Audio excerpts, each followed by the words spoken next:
We are back. Hello, my friend. It is September 24th, and today's topic is It Could Happen to You. It could happen to Seneca says, you. Mm-hmm.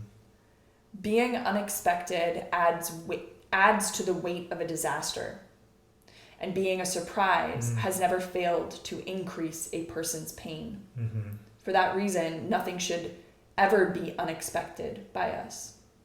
Our minds should be sent out in advance to all things, and we shouldn't just consider the normal course of things, but what could actually happen. For is there anything in life that fortune won't knock off its high horse if it pleases her?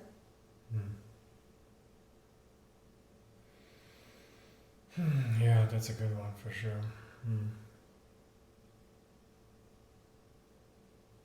Yeah, because I feel like I'm living with the idea that anything can happen to me, but I don't go through like those specifics and say, well, this specifically could happen to me, right? Or it's like I don't wanna do that. Like that's hard, right? That's rough to think about it.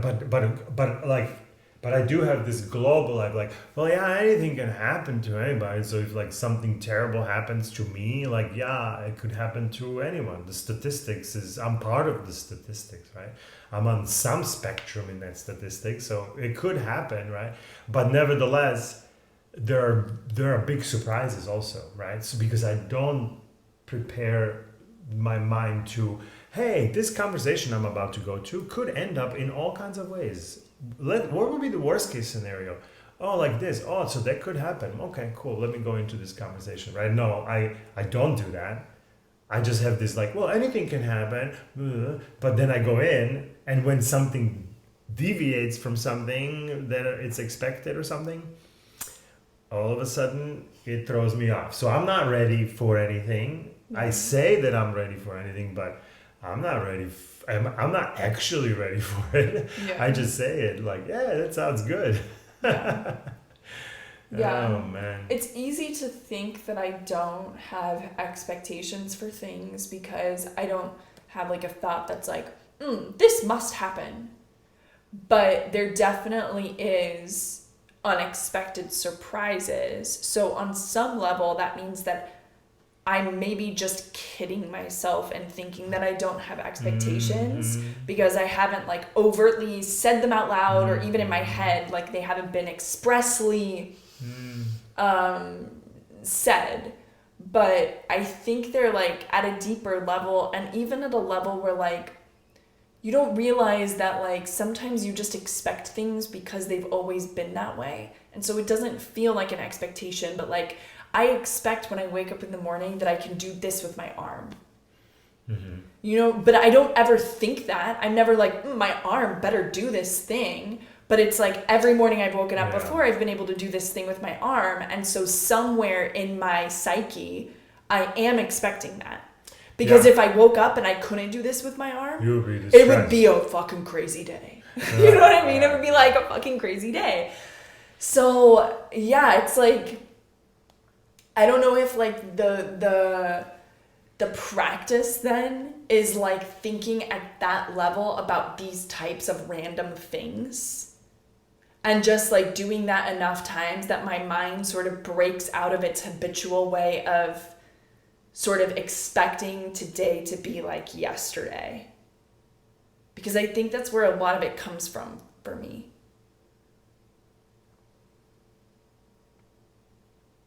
Yeah.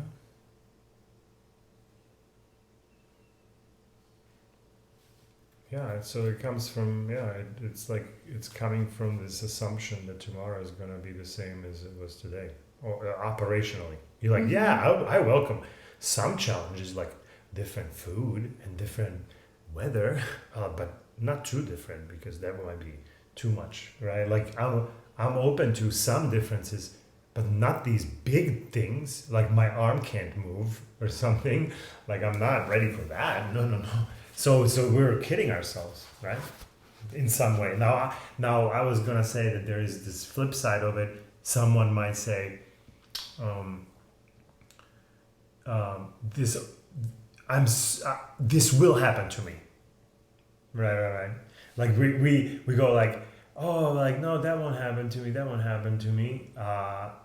But some people are like obsessed with something will happen to them, and they live their experiences in this with this filter that like, hey, I better not go swim because I will probably drown, right? Like so there's their fear of something, and then they're avoiding that, right? So it's again the balance of not overdoing it on I one hand mean, and not underdoing it it's on the the same mechanism. It's like Same the mechanism. it's just an expectation of I think this will happen. Mm-hmm. This better happen. This better not happen. It's all the same thing. It's all the same thing. This better happen and this better not happen is exactly the same. Hmm. Wishful thinking about something we have no control over, and ultimately creating more anxiety for ourselves. It's not controllable, and it's like a waste of time. No, it's a waste of time, but plus it creates agony and further fear and further dysfunction. Like, so it's actually harmful to do that, right? Yeah. Not that I'm not doing it, I'm freaking doing it. I'm stabbing myself in the thigh every day with crazy ideas, right? But yeah, very, very cool. Okay, good stuff. Ready for Brian? Yeah, let's do it, yeah. In the year 64, during the reign of Nero, a fire tore through the city of Rome. The French city of Lyons sent a large sum of money to aid the victims. The next year, the citizens of Lyons were suddenly struck by a tragic fire of their own, prompting Nero to send an equal sum to its victims. As Seneca wrote about the event to a friend in one of his letters, he must have been struck by the poetry, one city helping another, only to be struck by similar disaster not long after. How often does that happen to us? We comfort a friend during a breakup, only to be surprised when our own relationship ends. We must prepare in our minds for the possibility of extreme reversals of fate. The next time you make a donation to charity, don't just think about the good turn you're doing, but take a moment to consider that one day you may need to receive charity yourself. As far as we know, Seneca truly lived these words. Just a year or so after writing this letter, he was falsely accused of plotting against Nero. The price? Seneca was sentenced to commit suicide. As the historian Tacitus relates the scene, Seneca's closest friends wept and protested the verdict. Where, Seneca asked them repeatedly, are your maxims of philosophy, or the preparations of so many years' study against evils to come? Who knew not Nero's cruelty? That is, he knew it could happen to him too, and so he was prepared for it.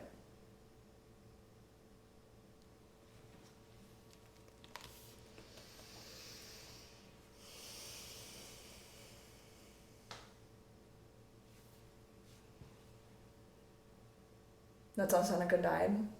I don't know. I have to go look this up now. I mean, I knew someone committed suicide. They drank something. I didn't realize that was Seneca though. Sure, that was many people. But yeah, it goes all the way down to that level. And that's a really easy way to get a little glimpse of clarity into myself and how much growing I've actually done on this philosophical level is to be okay, what if right now was your time to go?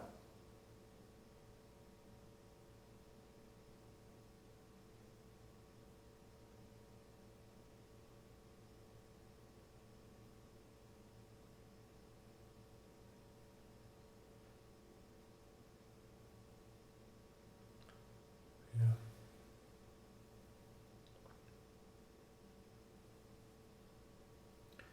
It's there's so many things in there, right? Because in one way you're well, no, I don't want to go. Maybe it's not yet, right? Maybe it's a reaction, or yeah, it's okay, I'm ready.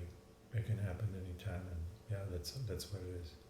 And you can think both of these But if the dice is actually rolled and you're actually here, only then you can actually live it and know what you would do if those dice are rolled up on you, or when not if, but ultimately when those dice roll your number, only then we will know how we react to it. It's hard for us to imagine. We want to imagine it. I want to imagine. I want to have a first reaction of I don't want it. I want to have a second reaction. Okay, I've been studying Stoicism, so I accept my fate and I cannot really do anything about it. I go to a doctor. If doctor says this is what it is, that's what it is. I gotta accept it. I want to say that, okay, I'm gonna accept it, right? But like the reality could be completely different. The reality could be like, I don't want it and I don't want to accept it and I will never accept it. And maybe I'll accept it very quickly and who knows? Who knows? Yeah. Of course, yeah, and like I And think so it's hard he's to- talking it's hard about to- just like the exercise. I think of going through it without Mhm. it happening, that there's validity even in that exercise. I mean, so potentially like what I just did type of a thing. Exactly. Yeah. So like, hey, yeah, it will. That's what's coming up the most true is that I have no idea what that's gonna be like when because Of course. when hard things rolled up on me, and not death, like I'm dying, right? But like other hard things, like yeah, I wasn't ready for them, and I didn't know how to deal with them, and I dealt with them somehow at the same time, right? So with that, I'm also going to I don't know what I'm gonna do. I can think and think, and it's not gonna be probably that. And so like, am I open to experience it the way it's gonna come? And I think that's where I want to kind of be, maybe in that space. And I think that's what they're driving Yeah. at. They're just also saying that there's validity in the exercise of Oh, imagining going it through. ahead of time. 100%, 100%. Yeah. And going even deeper. I want to think about it again from like a high level of like death. Well, I can accept death. Okay. But how about this? Like, how about some specific death? Right? And now you're like, I don't want to think about that. So, yeah, it's 100% super valid to go through those things. Why don't I want to think about that one specific type of death? Oh, because it's scary or something. Okay, then it's probably a good call to think about it a little bit, yeah. And it's silly to think that by thinking about it, you are somehow calling it onto yourself. Like, don't obsess about it. Then maybe you're calling it onto yourself. Because then you're almost praying by this obsession about it for it not happening to you. So you're essentially obsessing over it, and then now you could potentially be somehow, Well, again, it's like trying I to don't connect want with it, it I in don't some want way. it, and I don't not want it. Like, that's what I'm trying to do. Yes, yeah. I don't want it. I don't not want it. That's the exercise.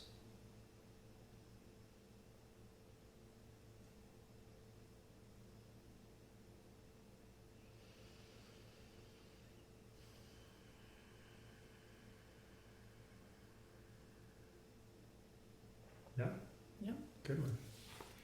Okay. Alrighty, my friend, thanks for tuning in today. Let us know how your experience of today's lesson was in the comments, and we will see you here tomorrow.